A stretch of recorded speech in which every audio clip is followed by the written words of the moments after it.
In this episode of the Musicbed Podcast, we chat with Grammy Award-winning music video director Calmatic. He's worked with artists like Paak, Kendrick Lamar, and Lil Nas X. When I did Old Town Road, I was directing Chris Rock. Lil Nas X is running away with the money and they stop chasing him. And Chris Rock says when you see a black man on a horse going that fast, you just gotta let him fly. Recently, he just completed his first 2 feature films, House Party and White Men Can't Jump. I felt like every day I learned something new that I wish I knew the day before. I'm like, man, if I knew that yesterday, that scene would have been way better. I understood this is what filmmaking is. Filmmaking is learning from your mistakes. Yeah. And the more you learn, the less mistakes you make. And, because there's going to always be mistakes. This podcast is a production of Musicbed, the standard in music licensing for film, TV, and advertising. To create your free account today, go to musicbed.com. We are sitting here with Calmatic. Can I call you Chuck? Yeah, you can call me Chuck. Do people call you Calmatic? People obviously call me Calmatic, but it's because I was trying to start a business when I first started doing film, and it was called Calmatic. And so when people saw the YouTube page was called Calmatic, they just assumed that was my name. I've never put directed by Calmatic, and they just started calling me Calmatic, and I just never stopped them. So it's kind of my fault. Does it mean something? So, I come from music, right? I used to make beats and I used to rap. And I remember back in 2008-ish, there was this thing where everyone was remixing Jay-Z's Black album. Okay. Remember it was they did the Beatles, it was the Grey album. And so it was the whole remix thing. And so I was like, all right, I'm a producer. I'm from the West Coast, but my favorite album is Illmatic. I'm going to make a remix album where I put Nas Illmatic over West Coast beats, and I'm going to call it Calmatic. And so when I started my YouTube page, I didn't know what username to put, so I just put Calmatic just as a temporary thing, and it just stuck. So you did Rich Spirit, right?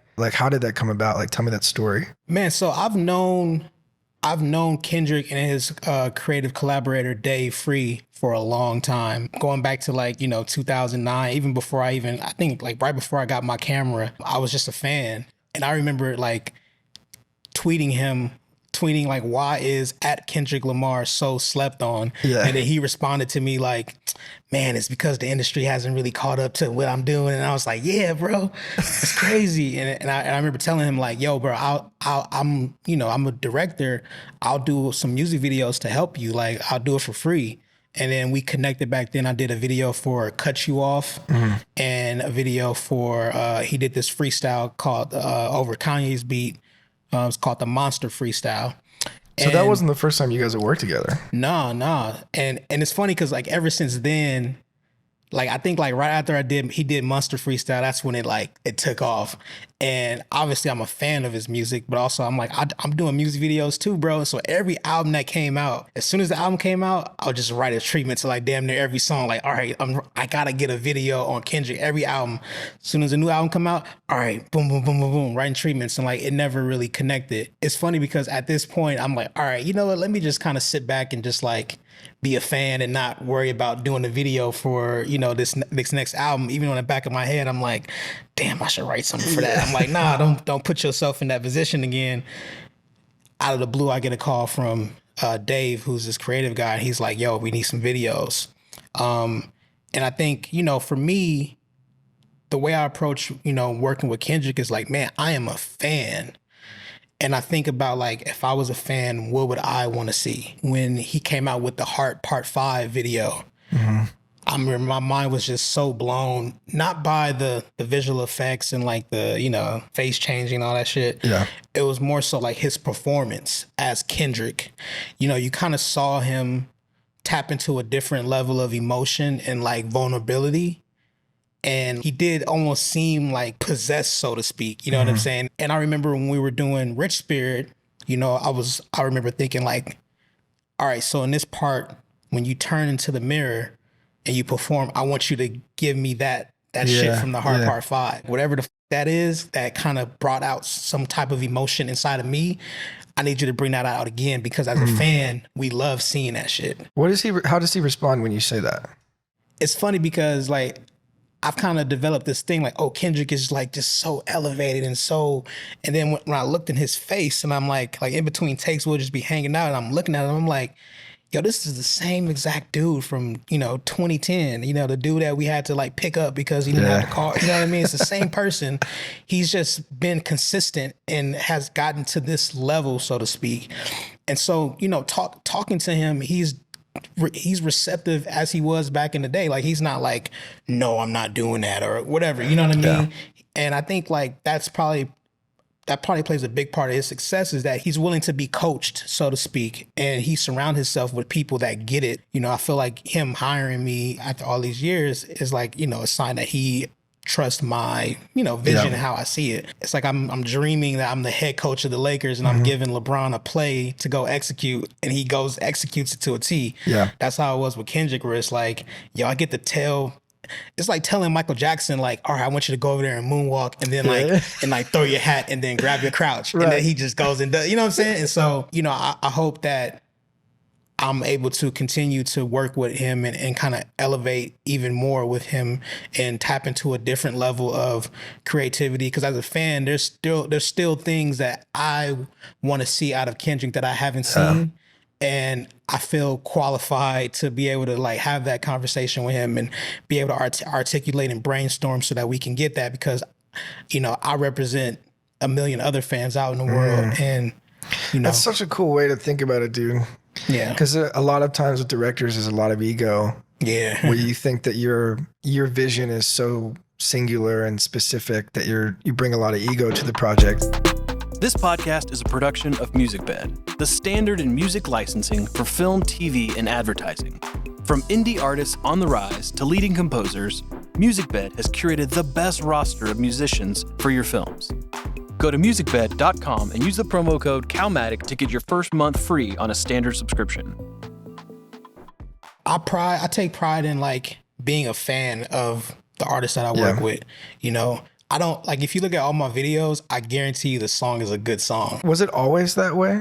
Like, speaking a little practically, people who want to be doing music videos, how do you specifically build your portfolio in the earlier days to like have that ability to choose and make sure that you're only working with good music? My story, began with me making music and making a certain type of music. And, that's kind of how I got into making music videos. I was like, I'm a tech guy, right? And so when I'm around all these artists like Anderson .Paak and Tyler, the Creator, and Dom Kennedy and, whoever, I'm also the guy that knows how to like upload their music to MySpace or like make like a HTML design, you know what I'm saying? Right. Or like do a flyer for their show tonight. And so I was always right there. And so once I got my video camera, I was just like, all right, well, instead of making a flyer, let's go make a music video. And so, word got around that like, oh, like Chuck makes videos. Like, let's go and see what that's about. I was doing them for free. So like, no one was losing anything. And, it was all just proximity, to be honest. I was going to ask, like, how does music, even to this day, find its way into your work or your process? I think about music so much. Every single day, I'm like, I wake up in the morning like, man, I love music. And I'm not a big film buff. Like, I don't, there's so many actors that are like, everyone knows them. I'm like, I don't know who that is. Like, I don't know anybody's name. I don't know directors. I don't know, like, that, but I could tell you every producer, every engineer, every, rapper on all these albums. So I kind of like to say that I'm not really a hardcore filmmaker. I'm more so like a musician or someone who is in love with music that just so happens to be making film right now. And so no matter what I do in my life, like, music is a part of it. And so how I like to implement it into film is, it's all about a feeling, you know what I mean? And I think the type of music that I do indulge myself in is off kilter, like funky, like just crazy, like, weird type shit. I try to make sure that my films feel the way those things sound. Yeah. I edit 98% of my music videos. And oh wow. Yeah, and the way I edit is the same way I make a beat. I'm not cutting everything to like the 1 and the 2 and the cut and cut. It's the one ands and like it's the one and it's like the off beat, or it's like, Jay Dilla, his hi-hats are just like always a little drunk and not perfect, Right. not quantized, like I like to edit that way. And obviously it doesn't really, the sound doesn't necessarily translate to like an edit or a cut in a film or a picture. But it's a rhythm. You're like feeling it. Yeah, but it's like a silent rhythm that you can just feel, you know what I'm saying? Like your eyes, it's almost like listening with your eyes, so to speak. You know what I mean? I try to implement that into everything I'm doing, even with the film. Every day when I know what scenes are coming up that day, I always try to pick a song in the morning that I like having my headphones all day just to kind of get that rhythm out, you know what I'm saying? And like sometimes it might be a weird ass song, it might be, you know, some classical music, it might be some instrumental music, it might even be like a sugar-free song. I kind of like let that energy, you know, dictate how I direct and like what the rhythm is and the mood is for that day. And even like, you know, with dialogue and things in the narrative space, like sometimes I don't even look at a scene and playback. Sometimes I just listen, you know what I'm saying? And, you know, I kind of have this theory that if it sounds good, it probably looks good. You know what I'm saying? And I think a lot of times when you're watching, you know, the scene play out, you're kind of just looking at all this other shit. You're making sure that the things in the background look right and the hand gestures are right. But like, you're not really listening. You know what I'm saying? And so I think like I've realized that, you know, even as a director, I'll come in and give an actor a note and I'm just like, can you just like change that word and just make it a little bit less perfect? You know, I can't I even have a struggle like articulating like how to translate this thing that I hear to them. But, you know, sometimes I even send them that song in the morning so that they can know like this is the energy that we're on. You know what I'm saying? 100%. So yeah, it's a work in progress. And I think it's definitely a different way to approach filmmaking. But like I said, I didn't go to film school, but like I've made 1,000 beats in my life. I've listened to 1 billion songs. And I think, you know, they say that film is the sum of all arts, right? They say that, you know, film has music, dance, like lighting, photography, like every art is like a part of film. And I think like my strong point is music. And so I feel like, or just sound and the way things sound audibly and feel audibly. And I think if I can lean into that, then everything else will kind of catch up to that. I got into a mode because I do the same thing with music, but I would give it to operators, like a Steadicam or you know, a Dolly Op or something like that, because it informs so much, man. Man, there's this interview. There's a DP by the name of Arthur Jaffa. Okay. And he was the DP on, I think he might have been a DP on Belly or a part of Belly. He did, you know, a bunch of films back in the day. And he was talking about how he likes to create a shorthand with his collaborators. And usually that shorthand isn't something that's like something that they teach in film school. It's just like a cultural reference that they share. So he was like, you know, even if they're filming like an action movie, you know, if you tell the cameraman, yo, I want the camera to move how Jordan dunks, you know what I mean? Or how Iverson crosses, you know, how Iverson crossed over Jordan. I need the camera to feel that. Like it may not translate perfectly, but they know it's like a little bit of hesitation and a little bit of like rise. And then once you get past Jordan, how do you finish at the hoop? Like, you know what I mean? It's like that type of like conversation that I like to, you know, just like make sure that everyone is on the same page with it. And through music is how you find that connection through people. Like if you're Eminem fan and I'm like, yo, I want this to feel like, I don't want this to feel like Slim Shady. I want this to feel like Marshall Mathers. Right. Like, you know what that is. Yeah. You know, it's a little more sophisticated, a little more mature. It's still crazy. It's a little darker,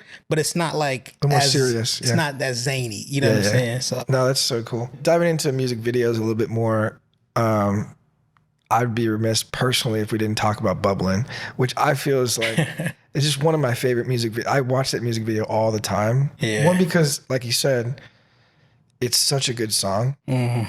But there's very rare moments where a music video like matches the song. Yeah. But with a music video like Bubbling, which is Anderson .Paak, if you haven't seen it, you have to see it. Give me the story of how you guys met, but how did that music video come about? And when I first got my camera, you know, before I was doing music videos for artists, I would just go around to all these different events and like capture them. I used to go to this open mic night in Leimert Park.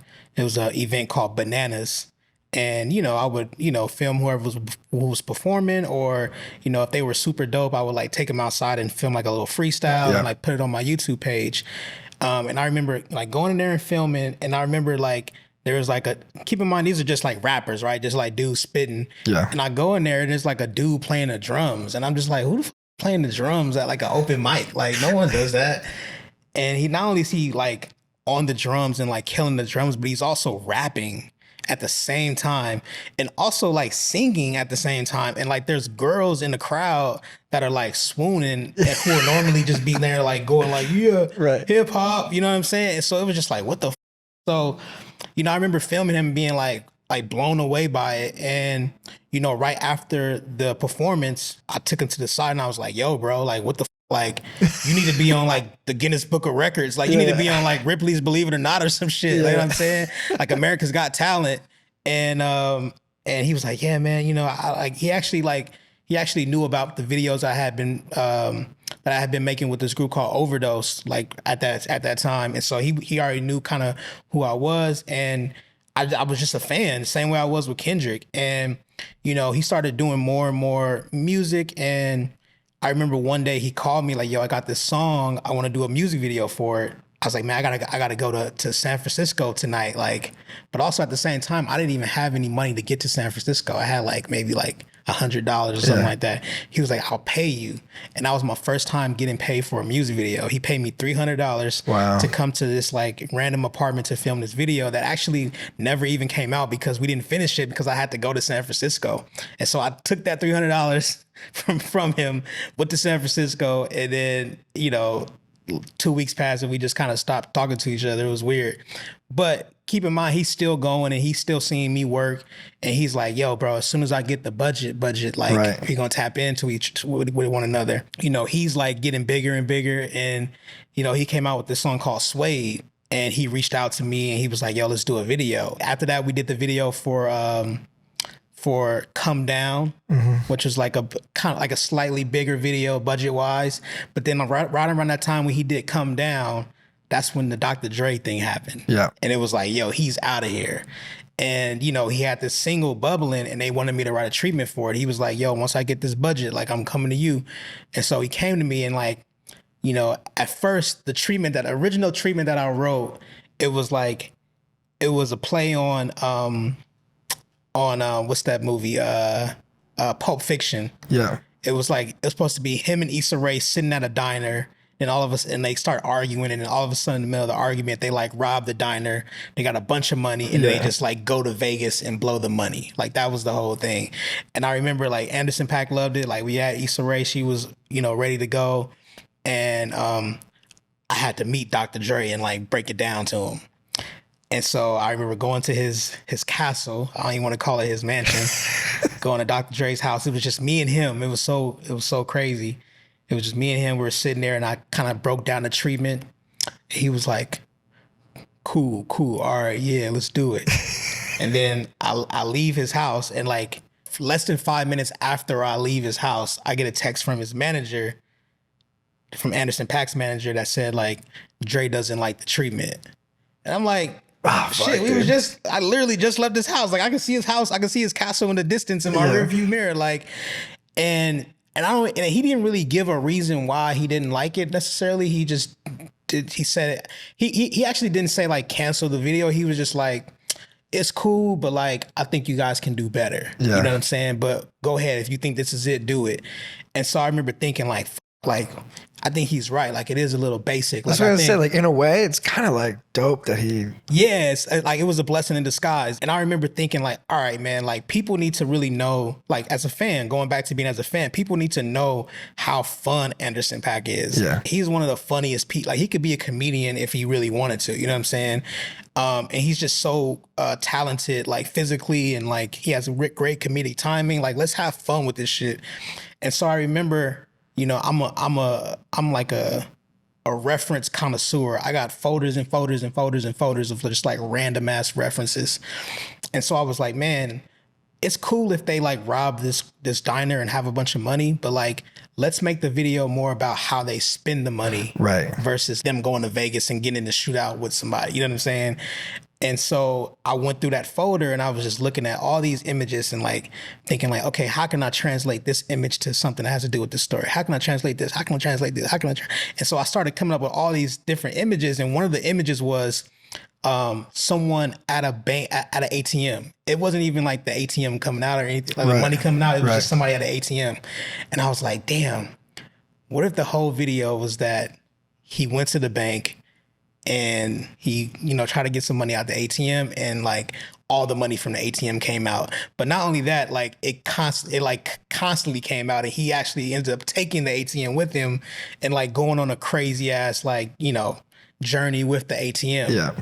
And so I took all those references that I was looking up before I got to the ATM and I applied the new idea to those and that shit all just like synced up. Yeah. It was like, a image of like someone swimming in a pool and like jumping in the pool. And I was like, well, what if the pool is full of money? Right. You know what I'm saying? Like there's that Salvador Dali image where he's like holding a book, he has 6 arms and he's like holding a book, has a paintbrush, eating something with like his other hand. And I was like, man, what would it take for him to have 6 arms? Maybe he took the money from the ATM and like bought some arms, whatever, you know what I mean?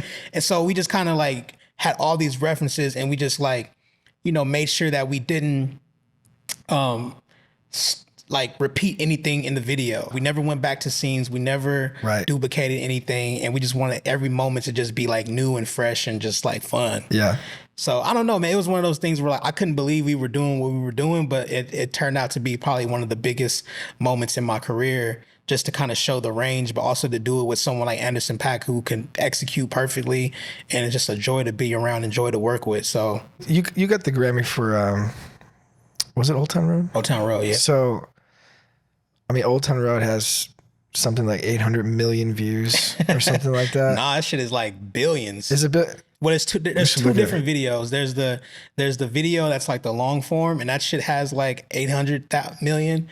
And then there's a version that's just like the song only, without the story at the beginning, and that has like a billion or something. So it's almost like 3 billion probably, like if you combine those. I mean, I'd be remiss if I didn't ask you, like, did you know, like, did you get a sense of like what that was going to become? Nah, man. I mean, at the time, I just done Bubbling. So what happened was I got married and I went on a honeymoon in Japan. And so I was like not working for like 2 months. Yeah. And so when I came back, I was like, all right, I need to get back in the flow of writing treatments and like, letting, the people at the labels know that I'm back working. And so they sent me that video. They sent me that song. And I remember the day they sent it to me, like, I remember I have the email. I need to frame this email, but they sent it to me and I responded to them, is this a joke? Like, really? Yeah. And I wasn't like serious, like, oh, it's just a joke. Like, don't send me this shit. It was more like what? Like, I never heard, like, I can't believe this is a song that you're sending me from an artist from Atlanta, in 2019 or whatever, you know what I'm saying? And so I was like, you know what? Fuck it. I need to get back in the flow of things. Let me just like get my brain going and just write a treatment. I'm probably not going to get this, so let me just write it exactly how I would do it if I had the opportunity to do it. Being he was from Atlanta, and at the time I was a huge fan of the show Atlanta, I was like, man, what would be dope is like, or wouldn't it be dope if it was an episode of Atlanta where a cowboy from the past came back to like claim his land? Yeah. And everybody in Atlanta was like, what the like, who is this dude? You know what I'm saying? Yeah. But also, it's also like how the quote unquote hood will react to that, right? So like, they probably be looking at his gun, like being like, damn, that's a big ass gun. Or, the kids will be, trying to pet the horse, or, people will be filming it, or, somebody has like a crazy, like a muscle car and they want to race their car versus the horse, you know what I mean? Right. Like just like hood shit that people will probably do. And I wrote the treatment and Lil Nas, he through this super hard. I was just like, all right, let's do it. You know what I'm saying? Yeah. And it's weird because at the time that I think the day that I wrote the treatment was the day that like it became like the #1 song. Yeah. And so I didn't as I was creating it, I didn't think it was a big deal. And then as we're preparing for it, it kept getting bigger and bigger and bigger and bigger. So that tells me that they didn't even know. Oh no, they didn't know. Like they didn't know at all. Yeah. I mean, they kind of knew that it was picking up steam on like the social media end, but like for it to like break through the way it did, it hit a whole new level as we were filming. The day that we started filming, it was a Friday, and so we filmed Friday, and then we had a break on Saturday and Sunday, and then on Monday we continued filming. And so that first Friday, he was like super nervous, like not really making eye contact with the camera, just like really just like anxious. Like I remember him coming to me like, man, you think this is gonna work? Like, and then that weekend he performed at Stagecoach out in Coachella. Wow. And that was his first time ever performing the song. And it was in front of like, 500,000 people, and they all knew the words. And I think that was the moment where he felt like, okay, this is real. And then on Monday, he came back to set with a blunt in his mouth, like, yo, what's up, Cal? What we doing, man? Let's get it. What we waiting on? Let's go. You know what I'm saying? And like, I think that was like that was the moment where I was like, oh yeah, this shit is different. You know what I'm saying? And it's funny because like at the time he didn't really have any managers around. He was just like regular. Like he was talking about moving to LA. It was like all new, but like I don't think he even realized at the time that he would probably have the biggest song of all time. Yeah. You know what I'm saying? So, but I think that's dope. I think the way we approached it, the raw way that we approached it, benefited the song even more. If we would have shot this video, when it broke Mariah Carey's record, who knows how, that would have influenced the creative. But I just wanted to keep it raw and reference the things that I, as a creative, and he as a creative, felt dear to us. And it's, proof that the world can accept this and digest this and like they like it. You know what I mean? Yeah. Dude, so you have like a lot of narrative elements in your music videos. Yeah. And obviously there's a purpose within the music video, but it's because you kind of love narrative stuff. Like you love adding narrative stuff. But I'd love to know how that sort of helped in the journey to, House Party and White Man Can't Jump. Like, well, yeah, I mean, once again, it's like being a fan, right? I think one of my favorite music videos is Mo Money, Mo Problems with Mace and Diddy. Mm-hmm. And I remember my favorite part of that video was in the middle of the video, they just cut out of it and like went to like some weird golf tournament where Mace was like Mace Gumble and Diddy was, Puffy Woods or something. And then the beat came back in, you know what I mean? Yeah. And I felt like we kind of lost that energy in our era of music videos. And so I wanted to always, try to create stories and take things deeper, but it also kind of helps the music, right? It kind of like gives you a chance to kind of play with the sound and take things out and bring them back in and make moments in the music feel more impactful that way. You know what I mean? It's just something I fell in love with. I mean, I think I've never done a short film. I've never done like, a student film or, those. Bro, what do you got against short films, man? You said what? What do you got against short films? Oh no, I don't have anything. I want to do some short films. Like I think it's crazy that you jumped so hard into features without like. Was there any nerves of you going like, should I test some of this stuff out? Like, it's because I've done narrative stuff. I've done narrative stuff in my music videos. Exactly. You know what I'm saying? Yeah. Like I kind of use that. It's funny because like once I knew that I was like potentially a candidate to direct House Party, I was like, I thought the same way you thought, like, shit, I need to do some short films or like something, a documentary or something. And then, but I was like, no, I got these videos here. Let me create a narrative moment here. You know what I'm saying? That's cool. Same thing I did with Bubbling. If you look at Bubbling, there's the scene where, the girl's on a date with the ATM, with the ATM. Yep. And like, that was like that's a scene, you know what I'm saying? Over the shoulder wide, you know what I mean? And so I made it a point to like, put that into all my music videos. So if that conversation did come up, they could look at my music videos at that as proof of concept, so to speak. And even like, when I did Old Town Road, I was directing Chris Rock. Right. Like I wrote that, like there's a joke that Chris Rock says when he says, Lil Nas X is like running away with the money and they stop chasing him. And Chris Rock says like, if you see a black man running that fast, you just gotta let him go. Like, I wrote that, you know what I'm saying? Like I wrote that joke and he liked it, you know what I'm saying? And I'm like, yeah, like if I could write a joke for Chris Rock, film him, direct him, have this whole sequence, and like I can do a movie. I can do this 80 more times, you know what I'm saying? And so that was kind of like my approach to it, is just like, I've been given the opportunity to like fuck up and like learn on the fly. And like, I'm not a perfect filmmaker. Like there's a lot of mistakes that I make in all my projects, all my music videos, all my films. I'm like, fuck, I wish I would have did that. But like, I'm blessed enough to like get the opportunity to kind of like prove myself once again. And I think that's how I'm approaching my career, is like, I'm not going to ever be a perfect filmmaker. I'm going to always try new things. And then over the course of those, trial and error moments, I'll become the filmmaker that I'm supposed to become, so to speak.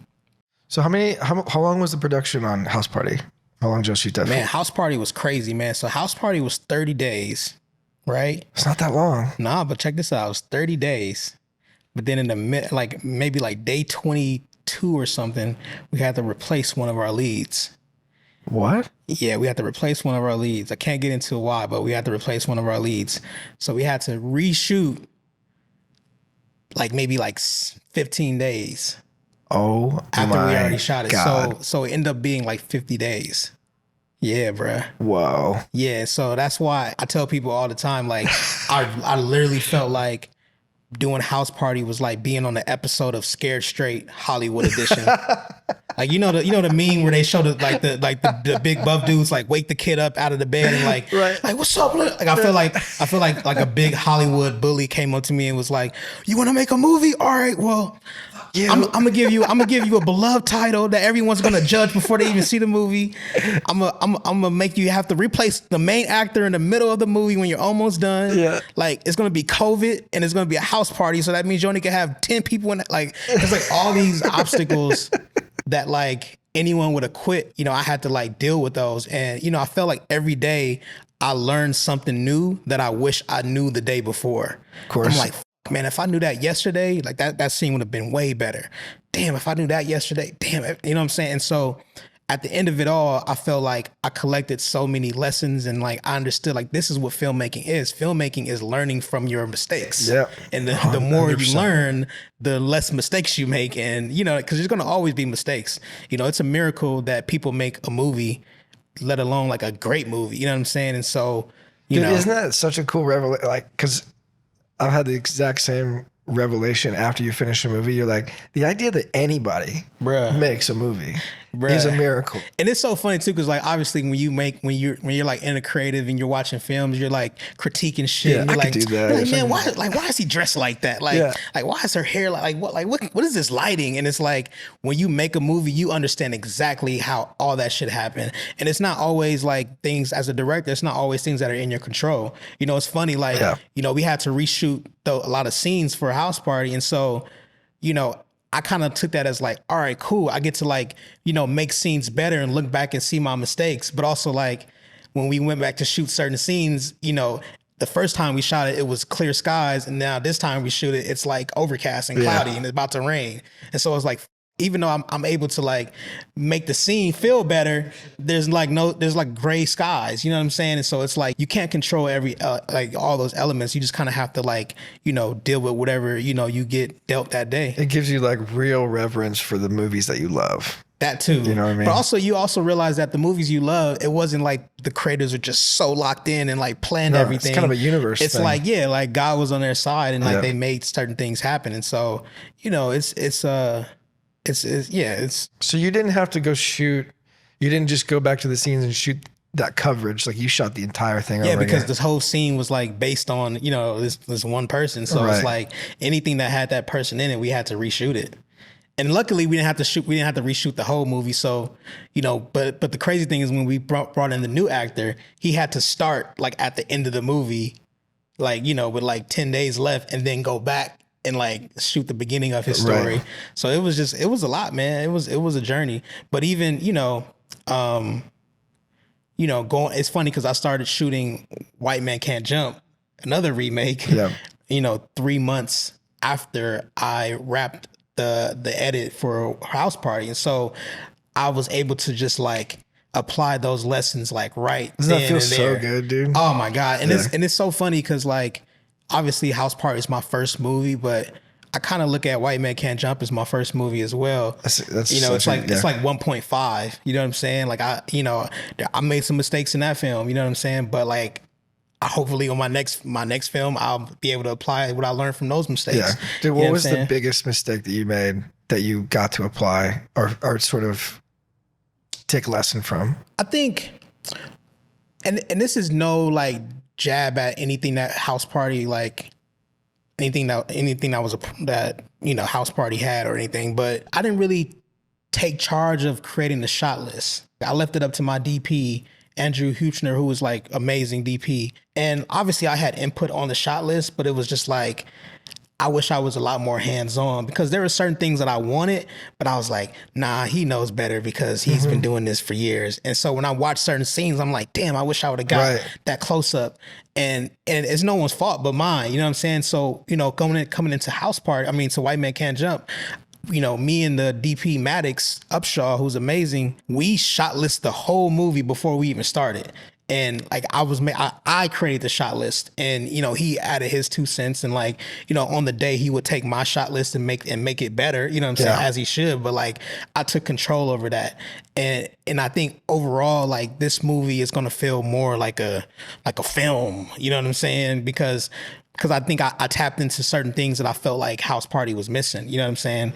I learned lessons as a shot, like making my own shot list, that like, okay, maybe this shot you think you want, you don't need that. Yeah. And there's stuff that Andrew from House Party implemented into our shot list that I was like, oh yeah, I see why he did that, because, you know, we need this to establish this moment or whatever like that. So, you know, it's just a lesson as far as like how much power I have and how I should take advantage of that and like really try to get what I want, but also be open to working with, you know, the DP and making sure that, you know, it's not just me that's dictating what everything looks and feels like. It's so funny that you jumped straight into like 2 back-to-back like beloved titles, like you said. It's crazy. What is some of the baggage that comes with a remake of something like that caliber? You know what? To be honest, man, like I know people look at the studio or like I think one thing people have to realize too, like when it comes to like the studio, whether it be Warner Brothers or Fox or Disney, people think it's like a boardroom of like 100 people like making a decision. Yeah. It's like 3 people. Yeah. You know what I'm saying? It's like Steve and Colin, like those are the guys at Fox, you know what I'm saying? They're just like cool guys. And it's not like they're like, you know, down my throat, like make sure that this, you know, lives up to the original. Like they just want to make a movie. They're creative just like we are. And as far as like, you know, tying things into the remake of it all, like that's not really a thought. Like there's no baggage there. I think the biggest thing that, you know, the studio wants is like, you know, a cameo from the original cast, you know what I'm saying? Which we may or may not have in the next film that's coming out. But are you saying you got Woody Harrelson? You know, you gotta find out. But bro, just tell us, bro. Break it here. Yeah, there's like this one-on-one scene with like Woody Harrelson and Jack Harlow. They're just like going at it for like 40 minutes straight, and then we start the movie. Yeah. But yeah, man, it's I think at the end of the day, like, to be honest, like, I know there's a lot of talk about remakes and all that kind of shit, but I think that Hollywood is in a weird position right now where they need to make money to keep going. You know what I mean? And they are in a position to take that many risks with like a major, you know, studio budget. You know what I'm saying? And so the name is what gets people going to the theaters. Yeah. Like that's the end or it gets people talking. You know, if the LeBron movie wasn't called, or if the House Party movie was called like the LeBron Mansion thingy, like less people would be interested. You know what I'm saying? Right. And that's just the truth. Obviously they do need to take more chances, but the reality is, you know, they have a formula and this formula works for them. Yeah. Man, if there's a sort of one lesson, what's something that you kind of have found in the last couple of years that you're going to take into the future? I think I want to be more selfish as a creator. And what I mean by that is like, you know, when you're making something that you feel is for a broad audience, you have a tendency to kind of cater to everybody to make sure that they understand what's going on and that they know that they get that reference and they, you know, whatever. But I learned that, you know, all the great filmmakers, whether it be Spike or Martin or, you know, whoever, they're really selfish about the world that they show us. They show us what they think is cool. They play the music that they think is cool. They cast the characters that resonate with them and speak that inside language that they appreciate. Yeah. And you know, it's tough because you feel like, man, ain't nobody gonna get that. Like that's just something that I know. And it's like, yeah, but you can, if you present it in the right way, you know, you'll realize that the world does understand it. And you also teach the world your language. And, you know, I feel like, you know, Hollywood might realize that like I'm not a great director and my last movie is White Man Can't Jump. at least I could look back and say I did it my way. Yeah. You know what I'm saying? Like, to me, that's the most important part. And I don't think that's going to happen. Like, I'm clearly going to do more, projects. But, if I look at it that way, I can feel, satisfied with myself that I did it how I wanted to do it. And I didn't try to play the game. Dude, give me some background real quick on House Party. How did that come about? How did you get to talk with the writers and stuff? Like I come from music, right? And so, the group that I was doing a lot of music videos for, they did a song with Childish Gambino. And so I developed a relationship with Childish Gambino's manager, who is from LA, like went to Crenshaw High School, and he was a fan of my work. We were just kind of like, I think I worked on a couple Childish Gambino projects here and there. But then, one day they announced that, the writers from Atlanta, Steven Glover and Jamal, they were writing the House Party script. So I literally went to my DMs and Instagram right away and was like, yo, I need first dibs on House Party. Yeah. Which is funny because that's what you were doing with music videos. Yeah. And now you're like leveling up. Exactly, right? Yeah, like if I hear a song, I'm like, yo, can I do a video? And I'm like, yo, you're writing it? Can I do it? And I'm like, at the time, it's like Atlanta was just like, just popping, coming in. yeah. I was like, oh yeah, I got to work with them on Atlanta. And to be honest, it's funny because he didn't even respond to me. And like, I knew him, but he still didn't respond. So I was like, whatever. And like over the course of that year, I did Bubbling, I did Old Town Road, and I make sure to put that narrative, moment in there just to make sure like if it came up, like I could show this as a proof of concept. And, like I think maybe like a year and a half later, they reached out like, yo, we want to set up a meeting with you and Spring Hill, LeBron's company, who produced it.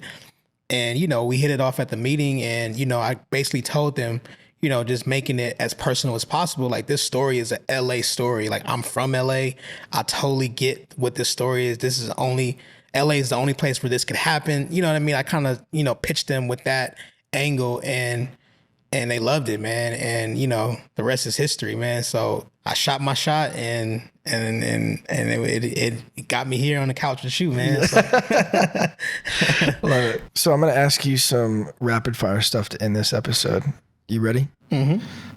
What are 3 essential tools for your creative process? Tools that you use? Like physical tools or like Could ideas? iPhone,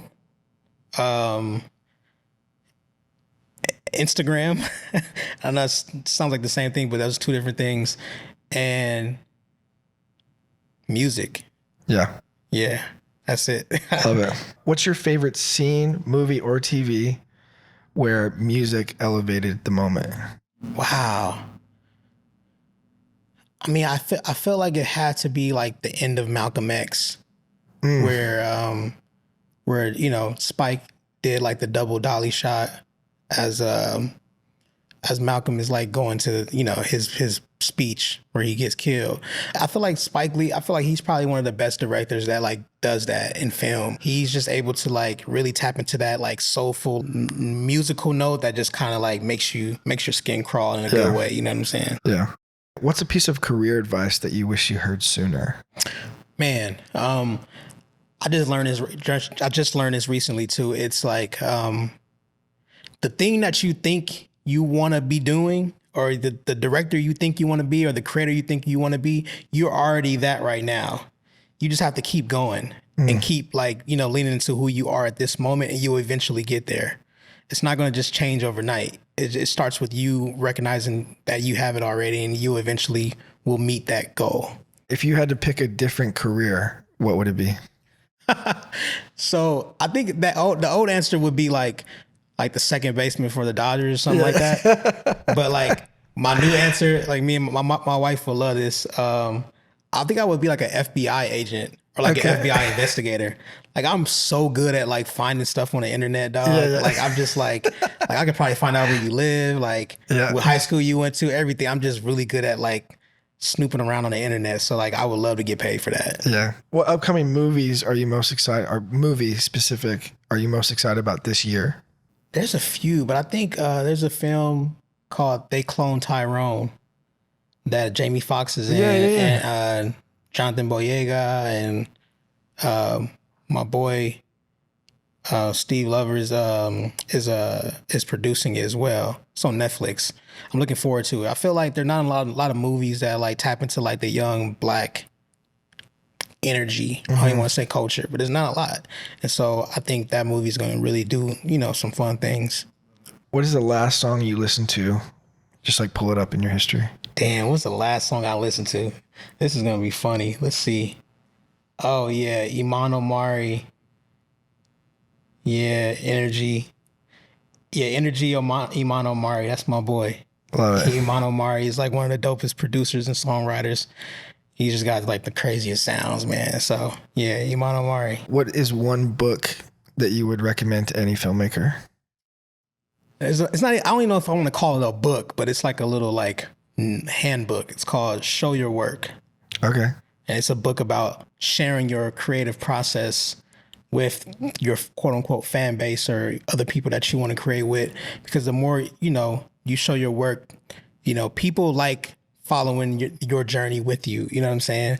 And so if you just try to, hide it and make it seem like you just started from scratch and you're already this great, people are, less enthused to like support that. Mm-hmm. But if they see that you started from here and you worked your way up to where you are now, no matter how far you are, like I think people are more likely to support and follow your journey. What's something you always bring to set? A hat. Always a hat? Dude, I did the same thing. Dude. I'm a hat always guy. A hat, man. What is your dream collaboration? Ooh, dream collaboration. I don't really know, man. I feel like my dream collaboration is like collaborating with my parents or my family to write something that's near and dear to them and to be able to like put it out there and for the world to see. What's your guilty pleasure movie? Oh, guilty pleasure movie. I don't even know if it's a guilty pleasure, but I love Forrest Gump, man. Forrest Gump is my favorite movie, dog. Nice. I think it's like a perfect film. Like, It's just like, you got everything you need. Comedy, drama, like history. It's shot well, good characters. It's just dope, man. Love it. Yeah. Dude, thank you for being on the show, man. Nah, thank you too, man. I appreciate it, bro. Appreciate it. Next time on the Musicbed Podcast, we sit down with Academy Award-winning filmmakers Raika Zatapchi and Sam Davis. It's like I was 25. It was the first time I'd ever made a documentary. And the Oscar goes to, period, end of sentence. And it happens so fast, and all of a sudden it's like the pressure of it like afterwards paralyzed me. I mean, it really like imposter syndrome was like a real thing. This podcast is a production of Musicbed, the standard of music licensing for film, TV, and advertising. If you enjoyed this episode, share it with another filmmaker you know, and subscribe to be notified for the next episodes.